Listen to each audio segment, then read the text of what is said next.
I just came from taking a walk. So I'm sitting outside and I just wanted to talk to you right quick. I've been getting back into my walking routine because I'm going to visit my son.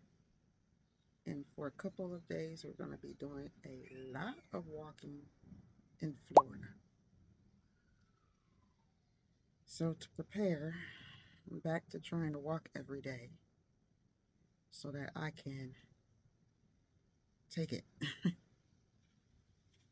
And I'll also show later in a different video how things that I'm going to do or take with me to prepare for that trip. Let's talk real quick about how walking is one of the best things you can do for spinal stenosis. It keeps your muscles active, especially the ones for your spine and legs. It boosts blood flow, which reduces inflammation and stiffness. Walking helps lubricate your joints so they don't stiffen up. Walking also fights off brain fog and depression that come with chronic pain.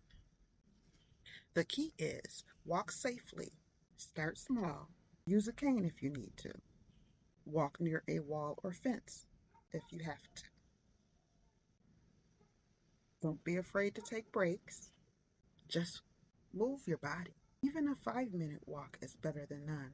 Even if you just have to walk around inside the house, you're doing something beneficial for your body. So if you're like me and walking feels scary or like your body's fighting you, I get it. But I'm here to remind you. Sometimes you rise just because you refuse to give in. You don't have to go fast. You don't have to go far. Just make sure you go.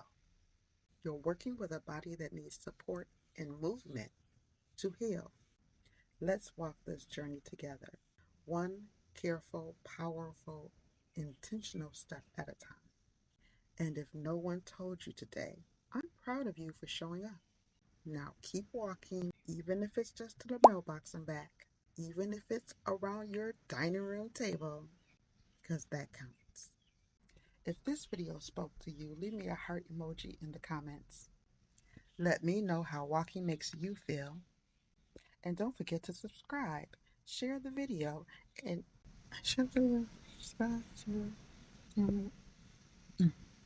give this video a like. That will help you navigate this journey with living with spinal stenosis and other chronic illnesses.